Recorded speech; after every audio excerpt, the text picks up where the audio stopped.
가을의 찬 기운이 서서히 깃드는 새벽.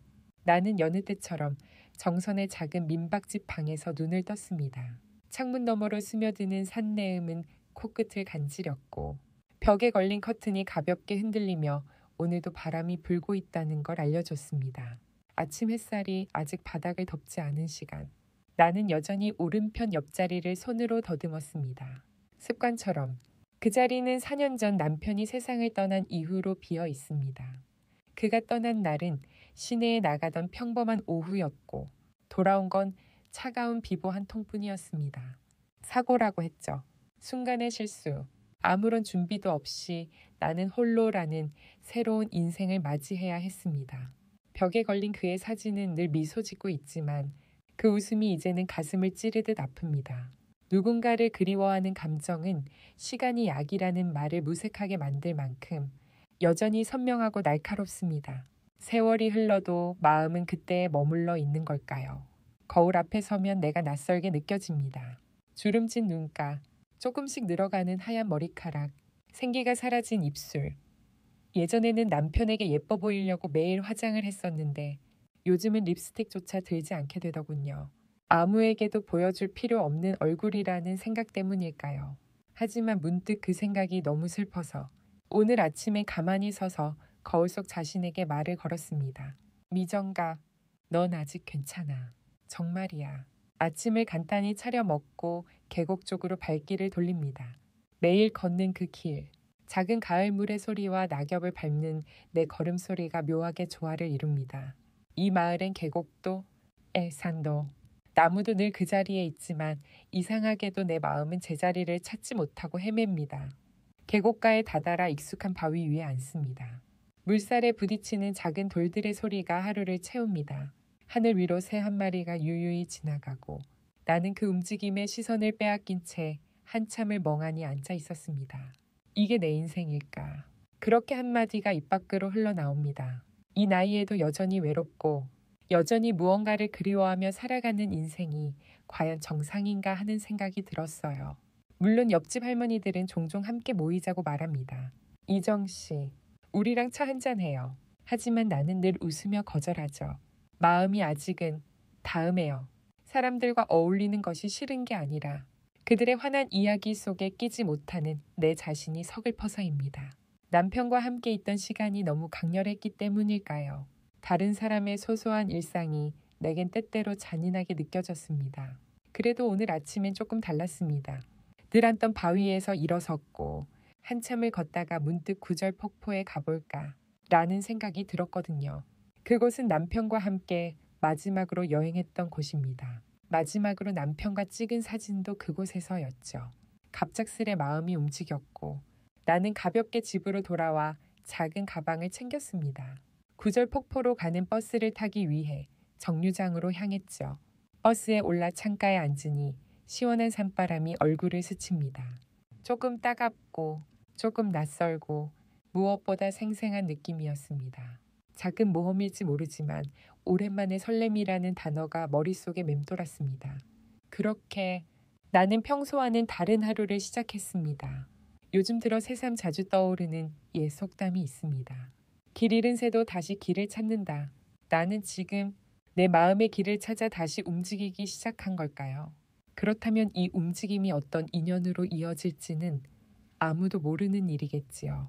여담이지만 인간의 뇌는 익숙함보다 변화에 더 큰 반응을 보인다고 합니다.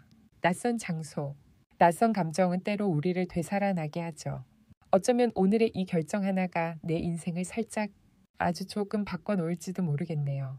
버스는 산을 따라 구불구불 올라갔고 차창 밖으로 펼쳐지는 풍경은 마치 그림 같았습니다.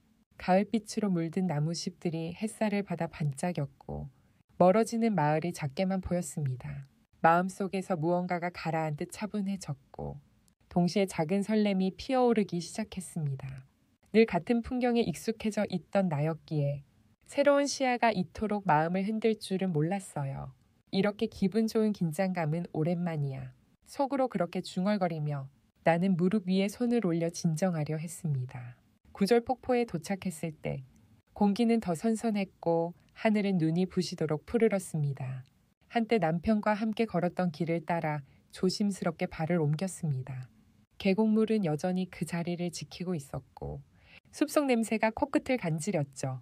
그때 우리가 찍힌 사진이 떠올랐습니다. 서로를 마주 보며 웃고 있던 그 사진. 그 사람은 이제 없지만 그 순간의 공기와 빛은 여전히 이곳에 있는 듯했습니다. 근처 매점에서 산 산채 비빔밥은 놀라울 정도로 따뜻한 위로가 되었습니다.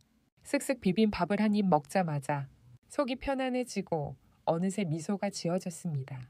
그 자리에서 오래전 남편과 나누던 대화를 떠올렸고 그 기억이 그리 슬프게만 느껴지지 않는 게 신기했습니다. 지금 나 조금 나아지고 있는 건가? 식사를 마치고 발걸음을 옮긴 곳은 덕상이 계곡.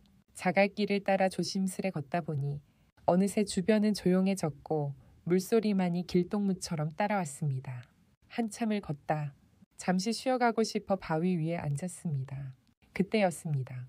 주머니에 넣어뒀던 핸드폰이 사라졌다는 걸 깨달은 건 순간 심장이 쿵하고 내려앉았습니다. 이 계곡 어딘가에 떨어뜨렸다는 불안감, 아들 태진과 연락이 안 된다는 초조함, 그리고 그 안에 담긴 사진과 추억들, 그 무엇보다도 그 추억을 잃는다는 사실이 두려웠습니다. 허겁지겁 방금 지나온 길을 되짚었지만 핸드폰은 보이지 않았습니다. 이곳에 핸드폰 찾으러 온 사람은 없었고 길은 생각보다 험했습니다. 설마 식당에 두고 왔을까? 하는 생각이 들어 다시 발걸음을 돌렸고 그러던 중 공중전화 부스가 눈에 들어왔습니다. 손에 든 동전을 넣으며 집 전화번호를 눌렀습니다. 다행히 외우고 있던 번호였죠. 여보세요. 태진아. 엄마야. 엄마. 어디세요? 왜 집 전화로? 지금 덕상이 계곡인데 핸드폰을 잃어버렸어. 공중전화로 걸었어. 태진의 목소리에 걱정이 묻어났습니다. 전화 끊은 후 잠시 바람을 맞으며 기다렸습니다. 얼마 지나지 않아 태진이 다시 전화를 걸어왔습니다. 엄마, 어떤 사진 작가분이 핸드폰을 주었대요. 지금 계곡에서 사진 찍고 계신데요. 내일 다시 찾으러 오시겠냐고 하시네요. 순간 안도의 한숨이 나왔습니다. 사진 작가라.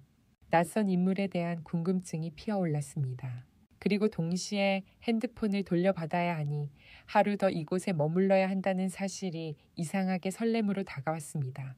예정에 없던 하룻밤 여행, 낯선 침대, 낯선 공기, 낯선 사람과의 만남, 이 모든 것들이 조금은 무서우면서도 한편으로는 기대됐습니다. 숙소를 잡고 체크인을 한 후 창문을 열었습니다. 산내음이 방 안으로 스며들어 왔고 멀리서 들려오는 계곡 소리가 마음을 다독였습니다. 침대에 누워 천장을 바라보며 오늘 하루를 되짚었습니다. 계곡, 잃어버린 핸드폰, 그리고 낯선 사진 작가. 그 사람은 어떤 사람일까? 아들이 장서우라는 이름을 말했을 때 어딘가 익숙하게 느껴졌지만 확신은 없었습니다. 그저 내일이 조금 기다려졌습니다. 이 나이에 이런 감정을 느낀다는 것 자체가 신기했으니까요. 여담이지만 인간의 감정은 기대라는 감정 하나만으로도 생명력을 얻게 된다고 합니다. 내일 누군가를 만난다는 기대감이 오늘의 외로움을 덜어주는 것. 어쩌면 그 작고 부드러운 감정이 내 삶을 다시 살아가게 하는 원동력인지도 모릅니다. 나는 침대에 몸을 더 깊이 묻고 가만히 눈을 감았습니다. 귀에 들려오는 물소리가 자장가처럼 느껴졌습니다. 오늘 밤은 꿈속에서라도 웃을 수 있을 것 같았어요. 이른 아침, 나는 평소보다 훨씬 가볍게 눈을 떴습니다. 어쩐지 숙면에 취한 기분이었고 몸의 긴장이 풀려 있는 상태였죠.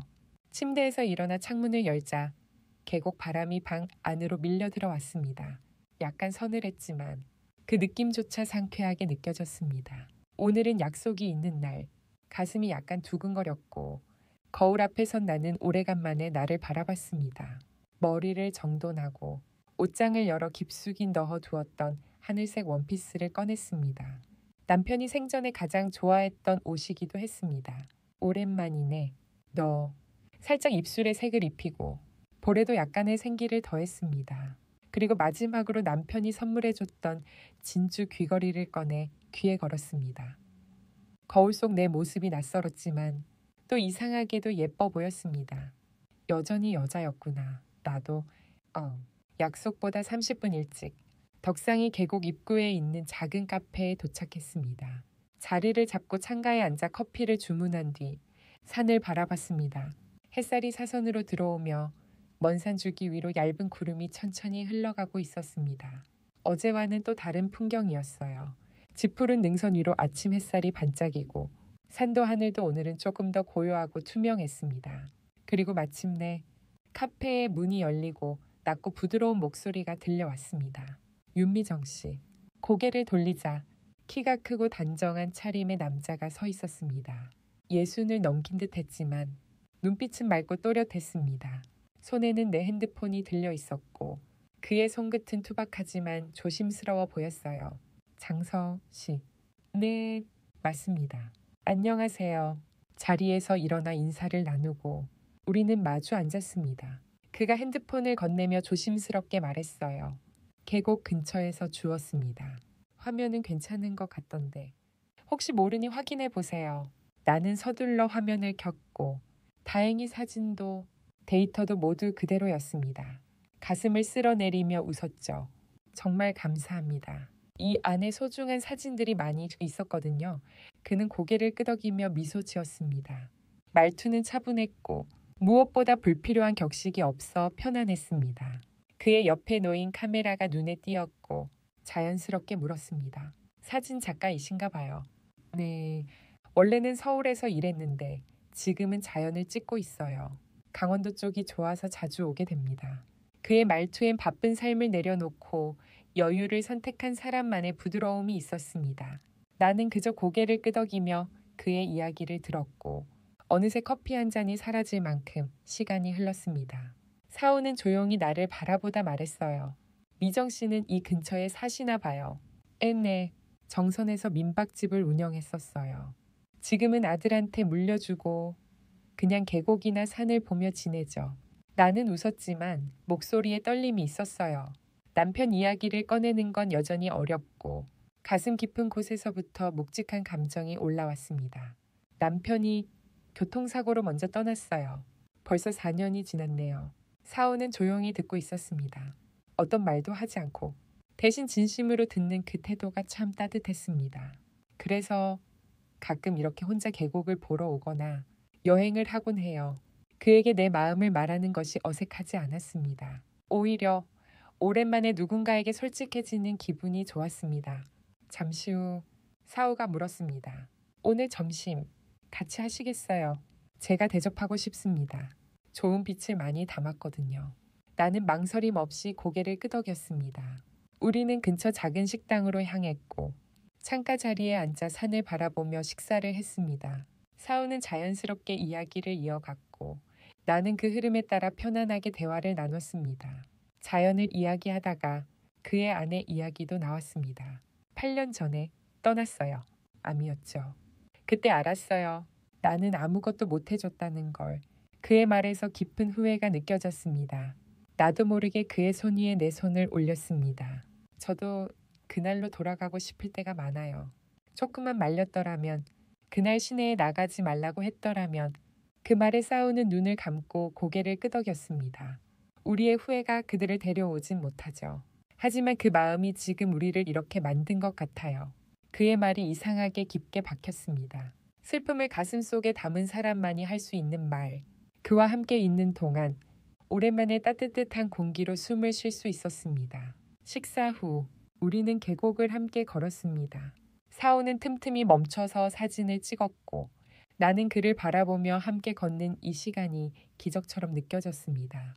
그가 셔터를 누르는 모습은 마치 기도를 드리는 사람 같았습니다.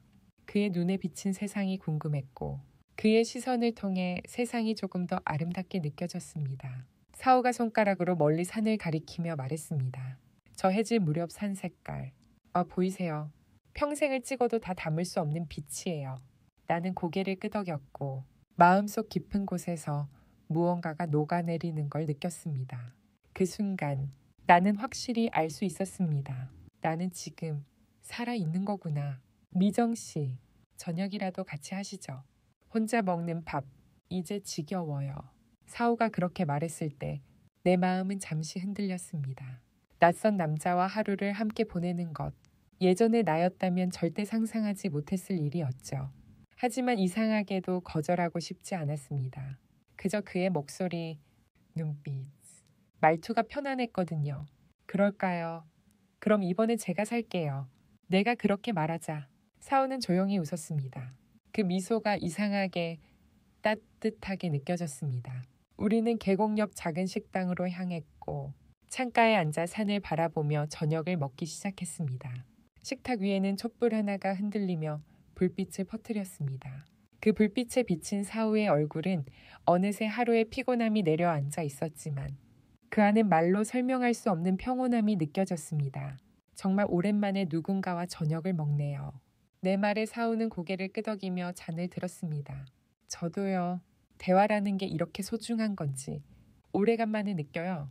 와인을 한 잔씩 나눠 마시며 우리는 조금 더 깊은 이야기를 나누었습니다. 사우는 서울에서 활동하던 시절 이야기를 꺼냈습니다. 항상 바빴어요. 전시회, 촬영, 사람들 사이에서 정신없이 살았죠. 그러다 아내가 병에 걸렸고 난 그때도 일만 했어요. 그의 눈에 가늘게 빛이 사라졌습니다. 그게 지금도 제일 후회돼요. 그 시간들이 다시 온다면 더 많이 웃게 해주고 더 많이 안아줄 텐데 그의 고백은 담담했지만 말끝에는 떨림이 있었습니다. 나는 조용히 그의 손에 손을 얹었습니다. 그 손은 아직도 미지근하게 뜨거웠습니다. 저도 비슷해요. 민박을 운영하며 늘 바쁘게 살았어요. 하지만 남편이 떠난 뒤 모든 게 조용해지면서 빈자리가 더 크게 느껴졌죠. 말하면서 나도 모르게 눈시울이 붉어졌습니다. 그런 감정이 흘러넘치는 자리에선 말보다 침묵이 더 위로가 되기도 하죠. 그는 조용히 내 손을 잡고 아무 말 없이 앉아 있었습니다. 그 순간 오랫동안 느껴보지 못한 따뜻함이 가슴 속으로 스며들었습니다. 식사를 마친 뒤 우리는 계곡 길을 따라 천천히 걸었습니다. 계곡물은 촛불처럼 반짝였고 하늘에는 반달이 걸려 있었습니다. 사우는 가끔 카메라를 들고 별빛 아래 계곡을 담았습니다. 이 계곡은 낮보다 밤이 더 아름다워요. 조용하고 깊고 투명해서 어쩌면 사람의 마음이랑 닮았죠. 그의 말에 나는 고개를 끄덕였습니다.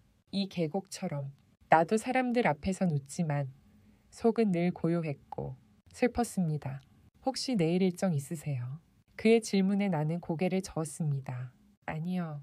원래는 오늘 돌아가려 했는데 갑자기 핸드폰 잃어버리는 바람에 그 말에 사우는 웃으며 말했습니다. 그럼 내일 저랑 같이 구절 폭포 한 군데 더 가보실래요? 예술의 계곡이라고 불리는 곳이 있어요. 일반 관광객들은 잘 안 가는 데인데 보여드리고 싶어요. 잠시 망설였지만 그의 눈빛에는 꾸밈없는 진심이 담겨 있었습니다. 그리고 나도 모르게 대답하고 말았죠. 좋아요. 같이 가요. 그 순간 내 목소리는 낯설 정도로 설레어 있었습니다. 그럼 내일 아침 8시에 숙소 앞에서 뵐게요. 좋은 빛을 보려면 일찍 움직여야 하거든요. 그의 말에 나도 웃으며 고개를 끄덕였습니다. 숙소로 돌아오는 길, 하늘에는 별이 수없이 떠 있었습니다.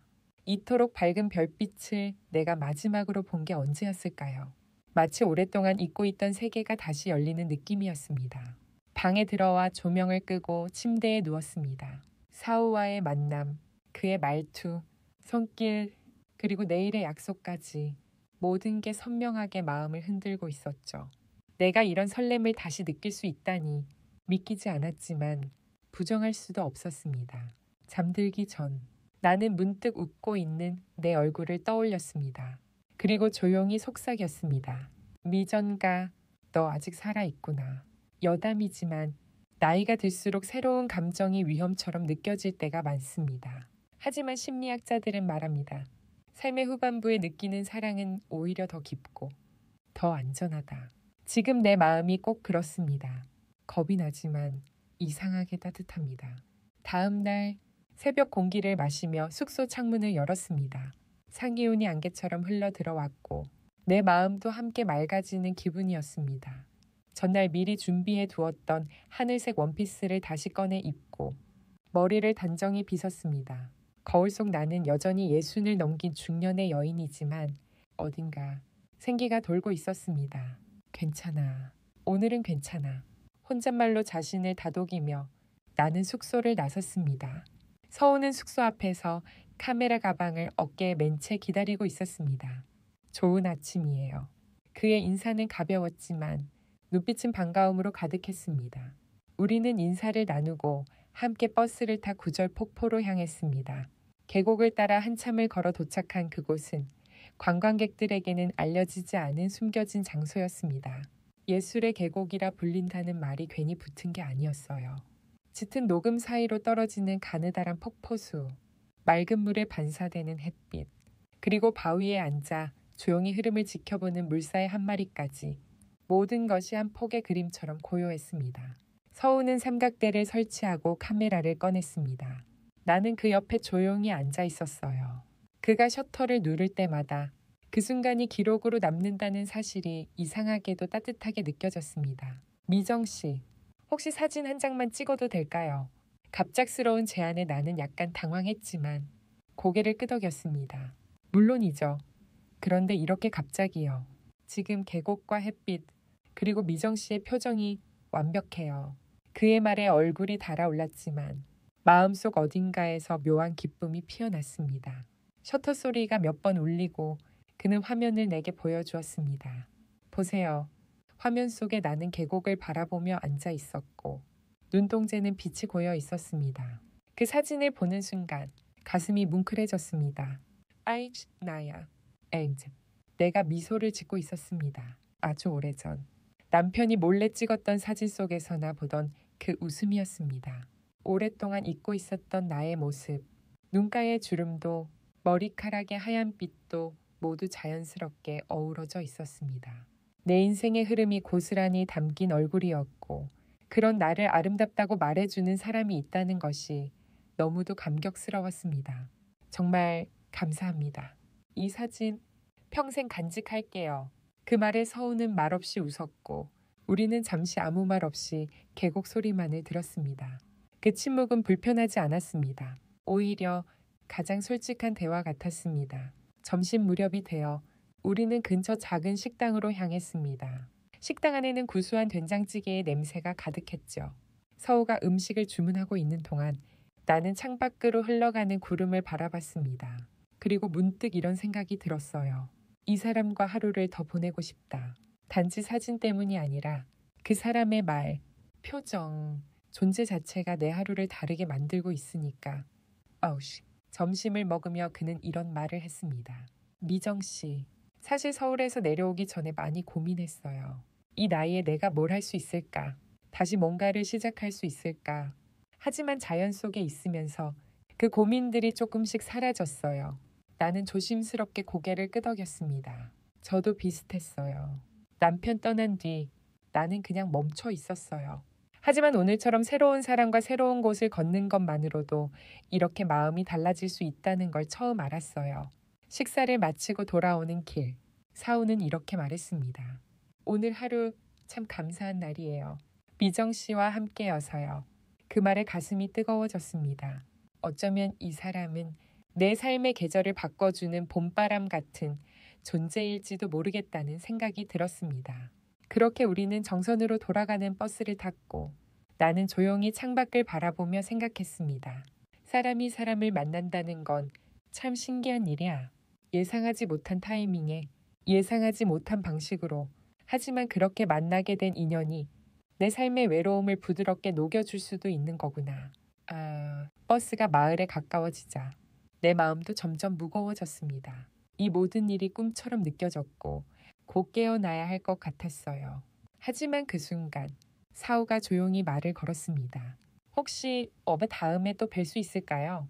나는 잠시 망설이다가 작게 고개를 끄덕였습니다. 네, 보고 싶을 것 같아요. 서로를 바라보며 미소 지은 그 순간 내 인생의 계절이 바뀌는 소리가 들리는 것 같았습니다.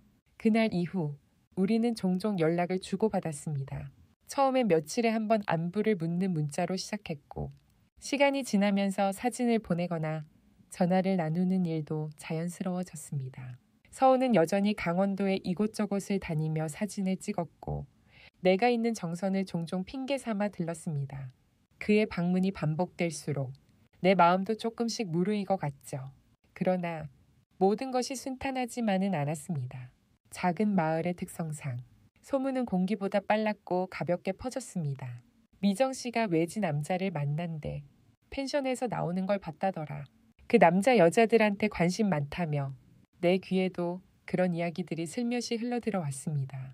마트에 가거나 시장에 들릴 때 누군가의 시선이 등에 박히는 것처럼 느껴졌고 익숙한 이웃들의 수긍어림은 갈수록 구체적이고 독해졌습니다. 처음에는 무시하려 했습니다. 하지만 사람들의 말에는 가시가 숨겨져 있었고 날이 갈수록 그 가시는 더 깊숙이 찔려왔습니다. 무엇보다 나를 가장 힘들게 만든 건 아들 태진이의 반응이었습니다. 어느 날 저녁 문을 벌컥 열고 들어온 태진은 얼굴이 상기돼 있었습니다. 엄마, 무슨 소문 듣고 왔는지 아세요? 엄마가 서울에서 온 남자랑 만난다는 거예요. 나는 놀라 머뭇거렸습니다. 그게 그냥 친구야. 우연히 계곡에서 만나서 엄마 친구예요. 그 남자랑 밥도 먹고 다녔다던데 동네 사람들이 다 안다고요. 태진의 분노는 나를 죄인처럼 만들었습니다. 나는 아무 잘못도 하지 않았는데 변명을 해야 한다는 사실이 너무나도 슬펐습니다. 그리고 무엇보다 서운했던 건 태진이 아직도 내 삶을 남편과 함께 있던 그 시점에 묶어두고 있다는 사실이었습니다. 엄마, 아빠 돌아가신 지 얼마나 됐다고 사람들이 다 비웃는다고요. 제발 좀 조용히 살아요. 그날 밤 나는 잠을 이루지 못했습니다. 서우와의 따뜻했던 시간들이 자꾸만 머릿속을 맴돌았고 아들의 실망한 얼굴도 떠올랐습니다. 나는 누구보다 아들을 사랑하지만 동시에 나 자신도 잊고 싶지 않았습니다. 며칠 뒤 서우에게서 전화가 왔습니다. 미정 씨, 이번 주말에 정선에 가요. 전시회 준비가 거의 끝났어요. 혹시 뵐 수 있을까요? 나는 한참을 망설이다가 대답했습니다. 요즘 좀 피곤해서요. 거짓말이었습니다. 내 목소리 속에 망설임이 묻어났는지 서우는 조용히 물었습니다. 무슨 일 있으세요? 그 순간 나는 말문이 막혔습니다. 한참을 침묵하다 겨우 입을 열었죠. 사람들 시선이 부담스러워요. 아들도 그렇고 우리 당분간 조금 거리를 두는 게 좋을 것 같아요. 서우는 잠시 아무 말이 없었습니다. 그 침묵이 더 괴로웠어요. 그리고 조용히 낮은 목소리로 말했습니다. 고작 그런 이유로 우리의 만남을 포기하고 싶으신가요? 나는 대답하지 못했습니다. 하지만 마음속 깊은 곳에서는 계속 질문이 울려 퍼졌습니다. 나는 지금 내 삶을 살아가고 있는가? 아니면 남의 시선을 사는 삶을 살고 있는가? 결국 나는 말했습니다. 시간이 좀 필요해요. 전시회가 끝나고 나면 다시 생각해봐요. 서우는 이해한다는 듯 고개를 끄덕였지만 그의 눈빛에는 실망이 어려 있었습니다. 나는 그런 그를 보며 가슴이 아팠지만 동시에 다른 선택을 할 용기가 나지 않았습니다. 며칠이 흘렀습니다. 서우는 전시 준비로 바쁘다는 핑계로 연락을 줄였고 나도 일부러 바쁜 척하며 그와의 거리 두기를 이어갔습니다. 하지만 마음은 점점 허전해졌습니다. 문득문득 핸드폰을 들여다보며 그의 연락을 기다리고 있는 나 자신을 발견했을 때 나는 조용히 한숨을 내쉬었습니다. 이런 감정이 설렘이 아니라면 도대체 무엇일까요? 60이 넘은 나이에 이런 가슴 떨림이 다시 올 줄은 몰랐습니다. 그리고 인정하기 싫었지만 나는 분명 그 사람을 기다리고 있었습니다. 시간은 흐르고 계절이 바뀌었습니다. 짧게 느껴졌던 가을은 어느새 깊어졌고 산자락의 색이 붉고 노랗게 물들었습니다. 그렇게 겨울이 다가오려는 어느 날 나는 아들의 뜻밖의 고백을 듣게 되었습니다. 엄마, 저번에 그분과 통화하시는 걸 봤어요. 태진이 부엌에서 조심스럽게 말을 꺼냈습니다. 나는 순간 식칼을 내려놓고 그의 얼굴을 바라봤습니다. 그 표정은 이전과 달랐습니다. 화가 난 것도 실망한 것도 아니었습니다. 그저 조심스럽고 미안해 보였습니다. 며칠 전부터 엄마가 기운이 없어 보여서 걱정했거든요. 근데 그날 통화하신 뒤엔 표정이 확 달라지셨어요. 집안일도 하시고 콧노래까지 부르시고 나는 어색하게 웃으며 대답했습니다. 그랬니? 그냥 오랜만에 통화해서 기분이 좀 좋아졌나 봐. 하지만 태진은 진지한 표정으로 고개를 끄덕이며 말을 이었습니다. 엄마가 그분을 좋아하는 거 이제 알 것 같아요. 나는 대답하지 못했습니다. 태진은 한참을 망설이다가 종이 하나를 내밀었습니다. 제가 찾아봤어요. 그분 지금 춘천에서 전시회 하고 있대요. 강원의 자연이라는 제목으로 그 종이엔 전시회 포스터가 인쇄돼 있었고 마지막 페이지에는 낯익은 얼굴이 담긴 사진이 있었습니다. 서우였습니다. 그의 프로필 옆에 짧은 작가의 말이 적혀 있었습니다. 이 전시회는 제 인생의 전환점에서 만난 특별한 사람에게 바칩니다. 그분으로 인해 저는 잃어버렸던 빛을 다시 찾았습니다. 미정 씨, 당신은 제 삶의 빛입니다. 글씨 위로 눈물이 떨어졌습니다. 그는 여전히 나를 기억하고 있었고 여전히 마음을 담아 내게 다가오고 있었습니다. 태진은 조용히 말했습니다. 그 사람이 엄마를 얼마나 소중하게 생각하는지 전시회에 가보고 알았어요. 정말 사진 속 엄마의 뒷모습, 제가 한눈에 알아봤어요. 그 시선이 특별하더라고요. 그 순간 나는 무너질 듯 가슴이 무너졌습니다. 그동안 억누르고 있었던 감정이, 미련이, 설렘이 한꺼번에 터져 나오는 느낌이었습니다. 아들이 덧붙였습니다. 이제 괜찮아요. 엄마가 행복해질 수 있다면 그 사람 만나도 돼요. 제가 응원할게요. 나는 태진을 꼭 안았습니다. 이렇게 성숙하고 따뜻한 아들을 두었다는 사실이 너무 고마웠고 미안했습니다. 고마워, 정말 고마워. 태진은 미소를 지으며 말했습니다. 이번 주 일요일까지 전시회래요. 마지막 날 가보는 게 어때요? 그날 밤 나는 오랜만에 거울 앞에 섰습니다. 하늘색 원피스를 꺼내 입고 머리를 천천히 빗었습니다. 거울 속 나는 달라 보였습니다. 눈가의 주름은 여전했지만 그 눈빛은 활기를 띠고 있었습니다. 작은 미소가 입가에 번졌습니다. 미정가, 너 아직 괜찮아. 진심으로. 일요일 아침 나는 정성껏 준비를 마치고 동백산역에서 KTX를 탔습니다. 창밖 풍경이 빠르게 지나가고 가슴속 설렘은 점점 커져갔습니다. 춘천역에 도착하자 서우가 전시를 여는 갤러리는 생각보다 북적였습니다. 사람들 사이를 지나 사진을 한 장 한 장 바라봤습니다. 강원도의 숲, 계곡, 눈 덮인 상일, 그리고 어느 사진, 멀리서 계곡을 바라보는 한 여인의 뒷모습. 그건 분명 나였습니다. 희망이라는 제목이 붙어 있었고 옆에는 짧은 글이 적혀 있었습니다. 외로움 속에서도 희망을 품고 계곡을 바라보는 당신. 당신은 내게 새로운 시작을 알려주었습니다. 그리고 뒤에서 익숙한 목소리가 들려왔습니다. 전시회의 주인공이 오셨군요. 고개를 돌리자 서우가 서 있었습니다. 그의 눈빛은 여전히 따뜻했고 목소리는 조심스러웠습니다. 주셔서 고마워요. 정말 기다렸어요. 나는 그의 눈을 바라보며 고개를 끄덕였습니다. 전시회를 보러 온 게 아니라 당신을 보러 온 거예요. 그 말에 서우는 조용히 내 손을 잡았습니다. 그 손은 여전히 따뜻했고 한치의 흔들림도 없었습니다. 그 순간 나는 확신했습니다. 이제는 누구의 시선도 두렵지 않다는 걸, 내 삶을 살아도 된다는 걸, 그리고 무엇보다 다시 사랑해도 된다는 걸. 전시회가 끝난 뒤 우리는 한적한 춘천 외곽의 작은 찻집으로 향했습니다. 갤러리의 분피는 분위기와는 달리 그곳은 적막하고 조용했습니다. 따뜻한 차를 앞에 두고 마주 앉은 우리는 한동안 말없이 서로를 바라보았습니다. 긴 시간 떨어져 있던 마음이 다시 맞춰지는 데는 말보다 조용한 눈빛이 더 큰 역할을 했습니다. 미정 씨, 저는 그날 이후로 매일 후회했어요. 서우가 조용히 말을 꺼냈습니다. 그날 그냥 보내드리지 말걸. 어떤 시선이든 상처든 우리가 함께라면 이겨낼 수 있을 거란 걸 알면서도 두려웠어요. 나는 그의 손등 위에 손을 얹었습니다. 그 손은 여전히 따뜻했고 늘 그렇듯 조심스러웠습니다. 나도요. 용기를 내지 못한 게 늘 마음에 걸렸어요. 하지만 이제는 알겠어요. 늦어도 괜찮다는 걸. 우리에겐 아직 시간이 있고 아직 마음이 있잖아요. 그는 고개를 끄덕이며 웃었습니다. 혹시 정선으로 돌아가면 다시 그 계곡으로 함께 갈 수 있을까요? 물론이죠. 이번엔 손 꼭 잡고요. 그날 밤 나는 춘천의 작은 호텔 방에서 창밖을 내다보며 생각했습니다. 창틀 위에 걸린 반달, 그리고 멀리서 희미하게 들려오는 기차 소리. 모든 것이 조용했지만 내 마음은 오랜만에 평온했습니다. 슬픔이 사라진 건 아니었습니다. 남편에 대한 그리움도 잃어버린 시간에 대한 아쉬움도 여전히 남아 있었죠. 하지만 이제는 그 모든 것과 함께 살아갈 수 있을 것 같았습니다.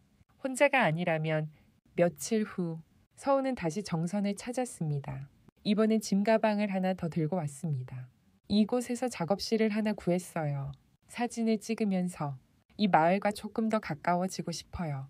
그 말은 곧 우리의 관계도 더 깊어지길 바란다는 뜻이었습니다. 나는 그를 내 민박집 옆 비어있던 방으로 안내했습니다. 낡았지만 햇살이 잘 드는 방. 이제는 함께 커피를 마시고 계절을 나눌 수 있는 따뜻한 공간이 될 거라 생각하니 마음이 설렜습니다. 동네 사람들의 시선은 여전히 있었지만 신기하게도 그것은 더 이상 벽처럼 느껴지지 않았습니다. 오히려 새로운 시작에 대한 흥미로움으로 바뀌어갔습니다. 어느 날 마을 이장이 웃으며 말했습니다. 그 사진작가 양반, 사람 참 좋더이다. 미정 씨랑 잘 어울려요. 그 말이 그렇게 따뜻할 수 있을 줄은 몰랐습니다. 나도 모르게 얼굴이 붉어졌지만 속으로는 작은 기쁨이 피어올랐습니다. 그렇게 계절은 겨울로 접어들었고 우리는 함께 눈 오는 날 계곡을 걸었습니다.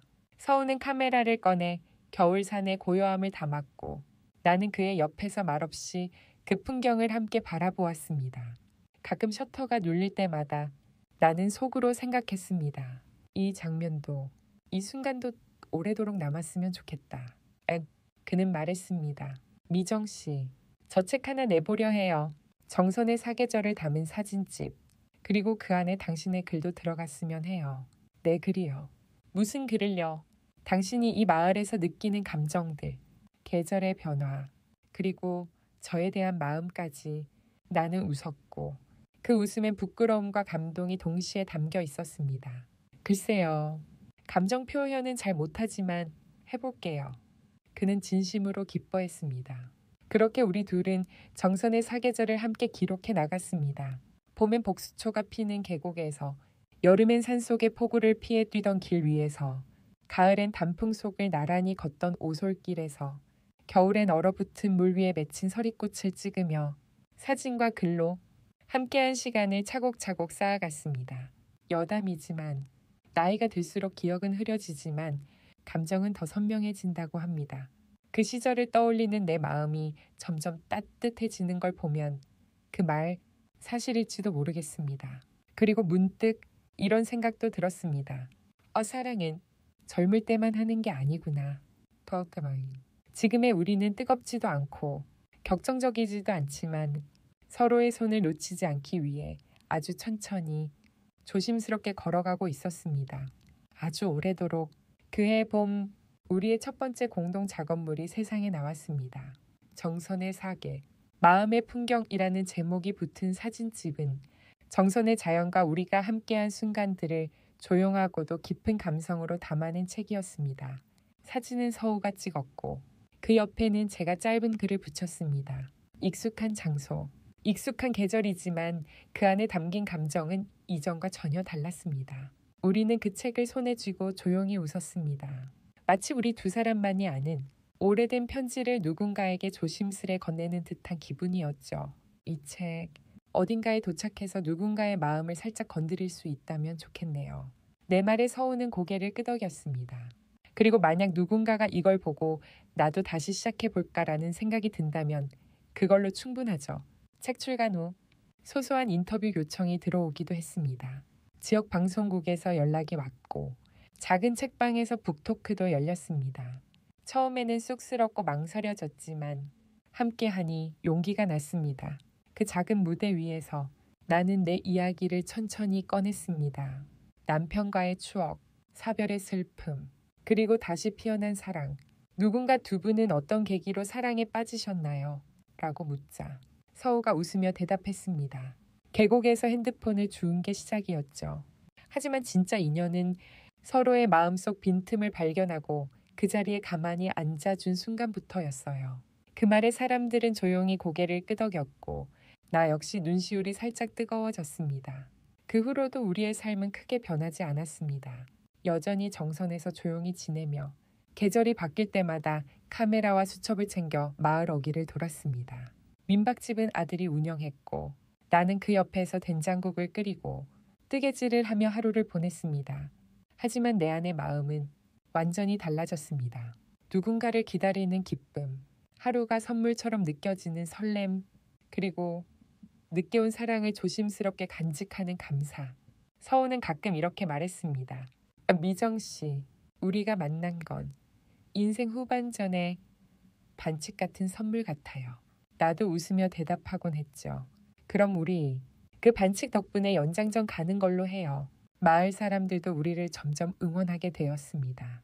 처음엔 호기심이었고, 나중엔 인정이었고, 지금은 축복이었습니다.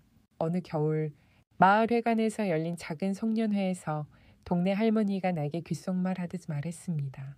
이정 씨, 그 양반이랑 사는 거 참 보기 좋아요. 우리도 그런 사랑 한 번쯤 해봤으면 그 세상 떠나는 것도 덜 억울했을 텐데. 그 말에 나도 살짝 울컥했지만 고개를 끄덕이며 웃었습니다. 그해 봄, 우리는 조용한 약속식을 올렸습니다. 큰 예식장도 하객도 없었지만 마을회관 앞마당에 국수 냄새가 퍼지고 동네 아이들이 돌잡이 대신 꽃을 뿌렸습니다. 나는 평범한 치마 저고리를 입었고 서우는 감색 양복에 카메라를 맨 채로 웃고 있었습니다. 그리고 우리 둘은 서로를 바라보며 약속했습니다. 앞으로 남은 계절 같이 걷자고. 여담이지만 통계에 따르면 60대 이후의 재혼이 가장 안정적인 결혼이라고 합니다. 불필요한 오해나 감정 싸움보다는 이해와 배려가 더 많기 때문이죠. 우리도 그런 관계였습니다. 싸움은 거의 없었고 침묵도 편안했습니다. 다투는 대신 서로를 위해 물을 끓이고 커피를 내리고 계란 프라이를 반숙으로 맞춰주는 일상이 사랑이 되었습니다. 가끔은 이런 생각도 해봅니다. 남편이 지금 이 모습을 본다면 뭐라고 했을까? 질투할까? 아니면 안심할까? 하지만 분명한 건 그는 내가 웃는 모습을 가장 좋아했다는 겁니다. 그렇게 지금 내 곁에 누가 있든 웃을 수 있다면 그는 미소 지을 겁니다. 그리고 그가 떠난 자리에 들어온 이 사람은 그만큼 더 따뜻한 사람이니까요. 세월은 흐르고 우리 둘의 하루는 아주 평범해졌습니다. 눈부신 사건도 격정적인 고백도 없지만 그 대신 고요하고 묵직한 믿음이 우리를 감쌌습니다. 매일 아침 서우는 가장 먼저 일어나 커피를 내리고 나는 창문을 열어 바깥 공기를 맡았습니다. 오늘 날씨는 좋겠네. 그가 말하면 나는 미소를 지으며 이렇게 답했습니다. 그럼 산책길도 좋겠네. 그렇게 시작하는 하루는 마치 오래된 시계처럼 정확하고 따뜻했습니다. 마을 어귀를 걸으며 계절의 냄새를 맡고 길게 핀 들꽃을 사진으로 남기고 동네 할머니들과 된장국 맛을 두고 수다를 떨며 웃기도 했죠. 어느 날은 민박집 옆 텃밭에서 함께 감자를 캐다 말고 서로의 얼굴에 흙을 묻히며 웃었고 또 다른 날은 갑작스런 비에 옷이 흠뻑 젖은 채 지붕 아래에 나란히 앉아 빗소리를 들었습니다. 가끔 그런 순간들이 너무 조용하고 편안해서 이 시간이 너무 완벽해서 사라지면 어쩌지 하는 생각에 마음이 아릴 때도 있었습니다. 미정 씨, 사진집 두 번째 권 내볼까요? 어느 날 서우가 제안했습니다. 이번엔 함께 사는 하루들을 주제로요. 계절도 좋지만 당신과 나, 지금 이 일상이 너무 예뻐서요. 나는 조용히 고개를 끄덕였습니다. 좋아요. 이번엔 제가 먼저 글을 쓸게요. 우리는 함께 사진을 고르고 문장을 다듬었습니다. 그 사진집은 이전보다 더 많은 사람들에게 닿았고 이런 사랑도 가능하군요 라는 메시지를 여러 독자에게서 받았습니다. 어느 날 편지 한 통이 도착했습니다. 저는 63세 여성입니다. 남편이 떠난 뒤 외로움에 지쳐있던 저에게 두 분의 이야기가 큰 위로가 되었습니다.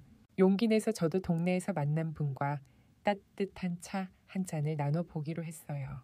늦은 사랑도 충분히 의미 있을 수 있다는 걸 덕분에 알게 되었습니다. 감사합니다. 나는 그 편지를 읽으며 눈물을 닦았습니다. 서우는 조용히 내 어깨를 감싸 안으며 말했습니다. 우리가 살아낸 하루들이 누군가에겐 빛이 되는 거네요. 가끔은 생각합니다. 처음 그 계곡에서 핸드폰을 잃어버리지 않았다면, 그가 그것을 주워주지 않았다면, 그 후 전화 한 통을 받지 않았다면 이 모든 일들이 일어나지 않았을지도 모릅니다. 하지만 인생이란 그런 우연들 속에서 만들어지는 것 같아요. 우연이 필연이 되고 필연이 다시 평범한 일상이 되는 것. 그리고 우리는 그 안에서 자신만의 진짜 이야기를 써내려가는 것이겠지요. 마을에서는 해마다 열리는 작은 축제에서 우리 두 사람을 정성 커플이라 부릅니다. 우리는 늘 손을 맞잡고 무대 위에 올라가 작은 연설을 하죠. 서우는 그 특유의 부드러운 목소리로 말합니다. 사랑은 타이밍이 아니라 태도입니다. 언제가 됐든 서로를 존중하고 기다릴 수 있다면 그건 분명 사랑입니다. 나는 그 옆에서 조용히 덧붙입니다. 혼자라고 외로워 마세요. 누군가가 이미 당신을 향해 다가오고 있을지 모릅니다. 그저 마음의 문을 닫지만 마세요. 축제가 끝난 밤, 우리는 늘 같은 벤치에 앉아 늦은 커피를 나눕니다. 별이 떠오르고 바람이 불고 마을이 조용해질 무렵 서우는 내 손을 꼭 잡으며 말합니다. 이 나이에 이렇게 손잡고 있는 게 참 신기하네요. 나는 웃으며 대답합니다. 늦게 피는 꽃이 향기가 더 진하잖아요. 여담으로 하나 더 덧붙이자면 최근 한 연구에 따르면 60대 이후의 사랑은 삶의 만족도와 건강 상태에 크게 영향을 미친다고 합니다. 우리는 그 연구에 살아있는 예시일지도 모르겠습니다. 하루하루가 선물처럼 느껴지고 내일이 기다려지는 기적, 그게 바로 지금 우리가 살고 있는 지금입니다. 아무도 몰랐던 시간의 끝자락에서 우리는 서로를 발견했고 비로소 인생이 완성되어 가는 것을 느낍니다. 어느 해 여름, 우리는 마을의 작은 예배당에서 조용한 결혼식을 올렸습니다. 이제껏 살아오면서 단 한 번도 상상하지 못했던 일이었죠. 60이 넘은 나이에 드레스를 입고 누군가의 손을 붙잡고 예식장 입구를 걷는다는 건 마치 어린아이처럼 부끄럽고도 설레는 경험이었습니다. 드레스는 순백이 아니라 아이보리였고 베일 대신 내가 직접 짠 레이스쇼를 걸쳤습니다. 서우는 깔끔한 연회색 정장을 입었고 가슴팍에 작게 수국 한 송이를 꽂았습니다. 수국이요. 그 꽃은 당신 처음 만났을 때 계곡가에 피어 있던 그 꽃이에요. 그 말에 나는 말을 잇지 못하고 웃었습니다. 우리가 함께 겪은 사소한 기억들, 그 모두가 이제는 특별한 상징이 되어 있었으니까요. 하객은 많지 않았습니다. 마을 사람들과 가까운 몇몇 친구들, 그리고 태진, 결혼식 당일. 태진은 내 손을 꼭 잡고 말했습니다. 엄마, 지금 정말 예뻐요. 아빠도 웃고 계실 거예요. 그 말은 나에게 가장 큰 축복이었습니다. 아들의 응원은 마치 지난 시간의 상처를 감싸주는 약처럼 따뜻했습니다. 예배당 안에서 서우는 짧고 진심 어린 혼인서약을 건넸습니다. 당신이 내 삶에 들어오고 난 뒤 나는 매일을 기다리게 되었습니다. 앞으로 남은 시간 동안 당신의 손을 놓지 않고 함께 걸을 것을 약속합니다. 나는 준비해온 편지를 조심스레 꺼내 읽었습니다. 당신과 처음 계곡에서 만난 날, 나는 다시 살아보고 싶다는 생각을 처음 했습니다. 오늘 그 용기에 대해 고맙다고 말하고 싶어요. 이제 내 삶의 계곡에는 당신이라는 따뜻한 물이 흐릅니다. 결혼식이 끝나고 마을 사람들과 국수 잔치를 벌였습니다. 누군가는 소박하다고 했고 누군가는 부럽다고 말했습니다. 하지만 나는 알았습니다. 이 작은 잔치야말로 내 인생의 가장 큰 축복이라는 걸. 그날 밤 우리는 민박집 작은 방에서 촛불 하나를 켜고 마주 앉았습니다. 비싼 호텔도 허니문 여행도 없었지만 그 누구보다 행복했습니다. 나는 서우의 손을 꼭 잡고 말했습니다. 우리 정말 결혼했네요. 그는 내 눈을 바라보며 대답했습니다. 너무 늦지 않게 와줘서 고마워요. 그렇게 우리는 함께 살기 시작했습니다. 작은 일에도 서로 웃음을 나눴고 서로의 습관에 적응해 가는 일상이 신기하고 소중했습니다. 서우는 내 식사 후 커피 타는 방식에 익숙해졌고 나는 그의 카메라를 닦는 조용한 손길에 익숙해졌습니다. 함께한 첫 번째 겨울은 유난히 눈이 많이 왔습니다. 눈 내리는 밤, 우리는 나란히 앉아 귤을 까며 라디오를 들었습니다. 라디오에서 흐르던 옛가요 한 곡, 그 멜로디가 유난히 마음을 울렸습니다. 우리는 지금 인생의 마지막 장을 쓰고 있는 거겠죠. 내 질문에 서우는 조용히 고개를 저었습니다. 아니요. 마지막 장이 아니라 에필로그의 시작이에요.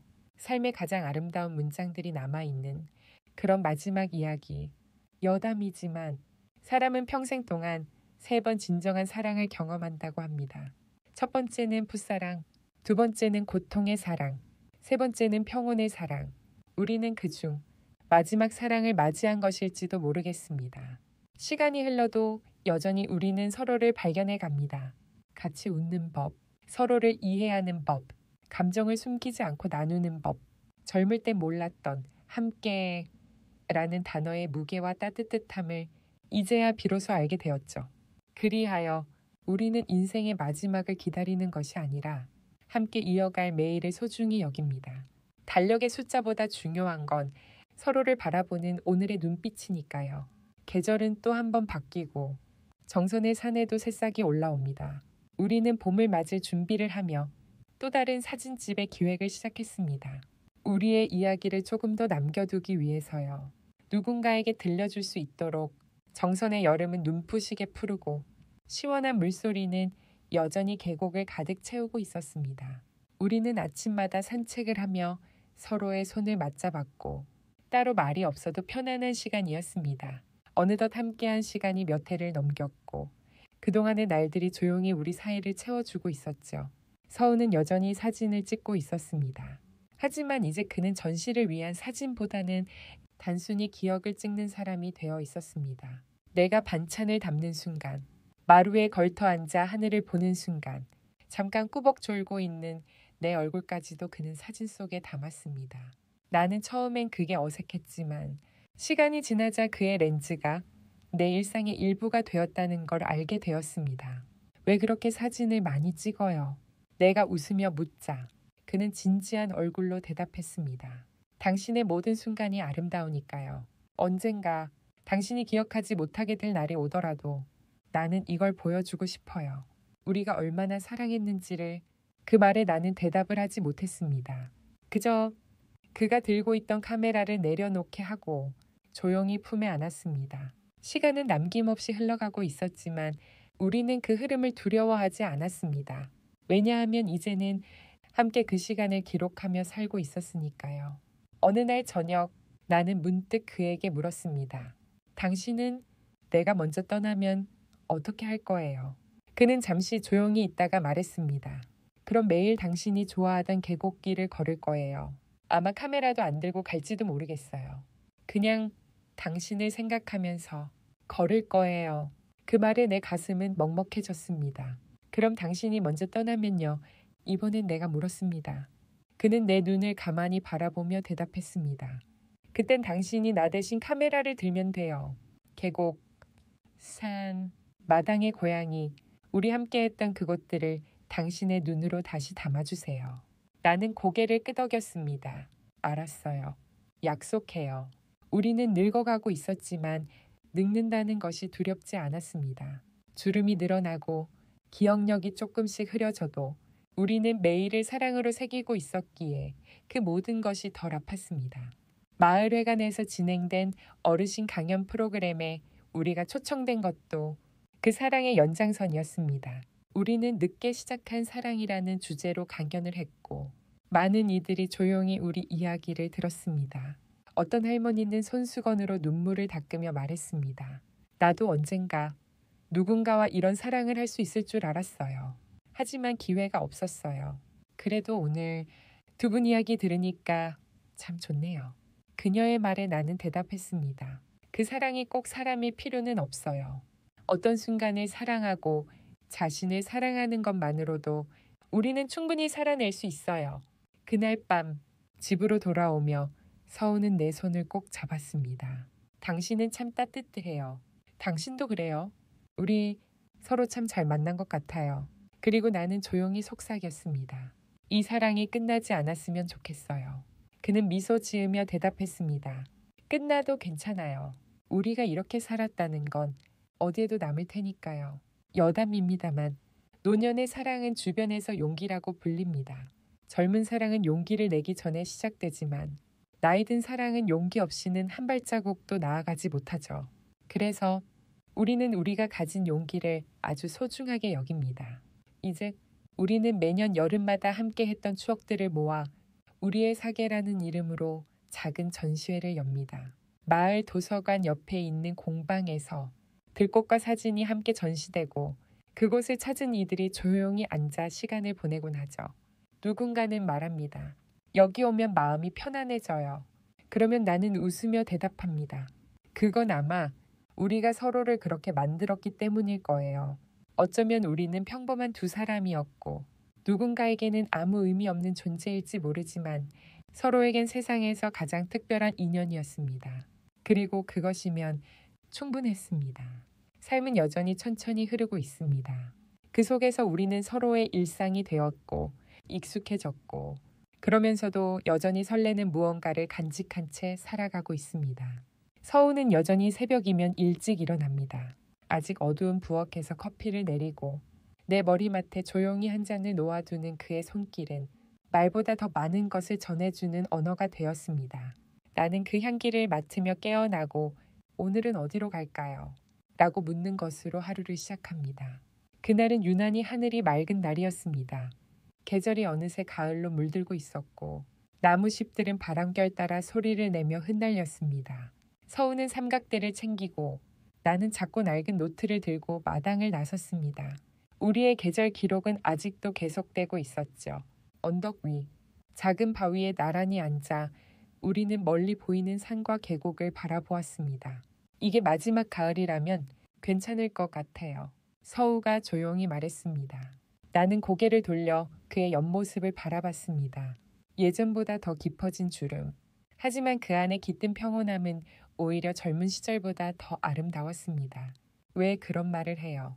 아직은 아니잖아요. 내가 말하자. 그는 웃으며 고개를 끄덕였습니다. 그렇죠. 아직은 아니에요. 하지만 언젠가 올 그날도 이렇게 조용하고 평화로웠으면 좋겠어요. 나는 그의 손을 잡았습니다. 내가 먼저 가면 매년 여기 와줘요. 그리고 나무 하나 심어줘요. 내가 거기 앉아 있을 테니까. 서우는 손을 살며시 쥐며 대답했습니다. 그럴게요. 하지만 당신도 약속해요.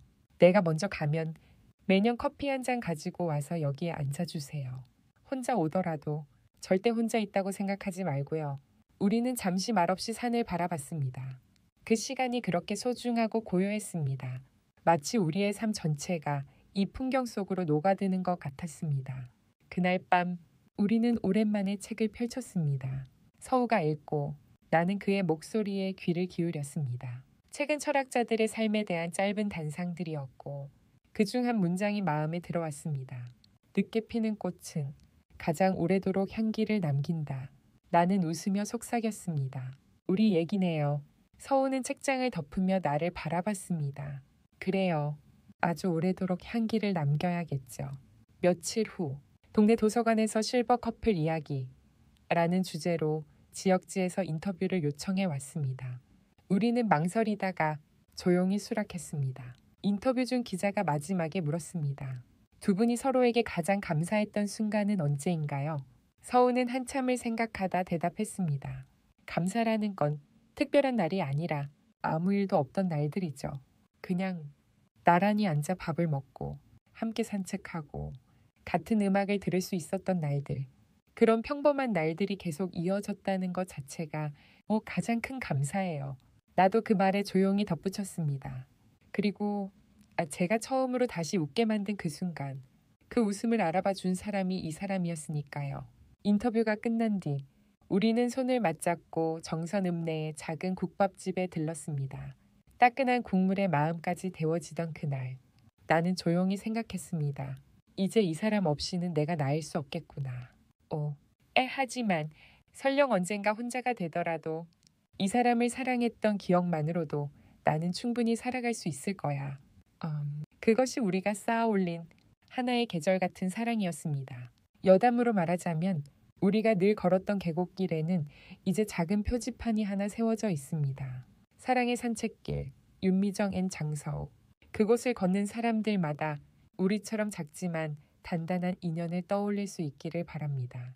그리고 지금 이 글을 듣고 있는 당신에게도 말하고 싶습니다. 사랑은 나이에 구애받지 않습니다. 인생 어느 순간에도 늦은 봄은 찾아옵니다. 그때 마음을 열 준비만 되어 있다면 그 사랑은 당신을 조용히 안아줄 것입니다. 정선의 겨울은 유독 조용합니다.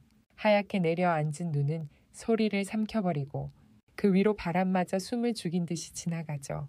나는 지금도 그 계곡 옆 벤치에 앉아 있습니다. 서우와 함께하던 그 자리, 이제는 그의 자리에 조용히 놓인 작은 액자 하나가 있습니다. 당신이 사랑했던 계곡, 그곳에서 나도 당신을 다시 사랑할게요. 서우는 지난 가을 조용히 눈을 감았습니다. 마지막까지 내 손을 놓지 않았고 가장 따뜻한 눈빛으로 나를 바라보며 말했죠. 미정 씨, 우리 정말 좋은 인생이었어요. 당신 덕분에 정말 평온했어요. 그 한마디가 남기고 간 빈자리는 생각보다 고요했고 또한 따뜻했습니다.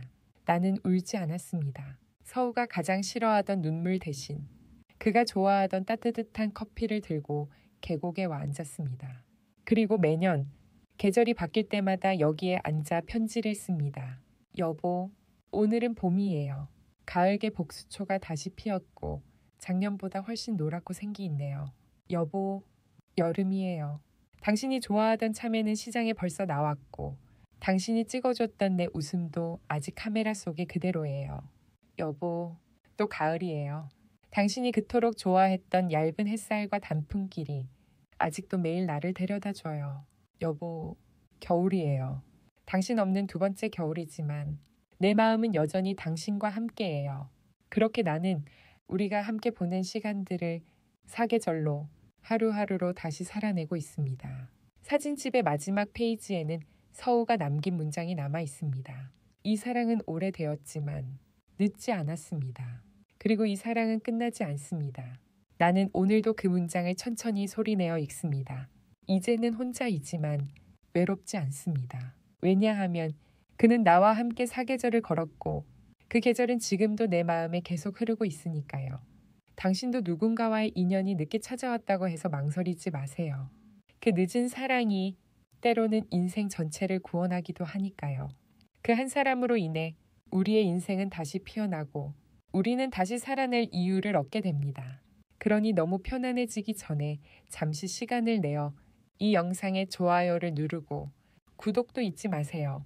하지만 정말 제가 하는 이야기가 마음에 드신다면요. 이야, 이제 불을 끄고 선풍기를 켜서 편안한 소리를 내고 오늘 밤 천천히 눈을 감아보세요. 늦게 피는 사랑은 가장 오래 기억됩니다.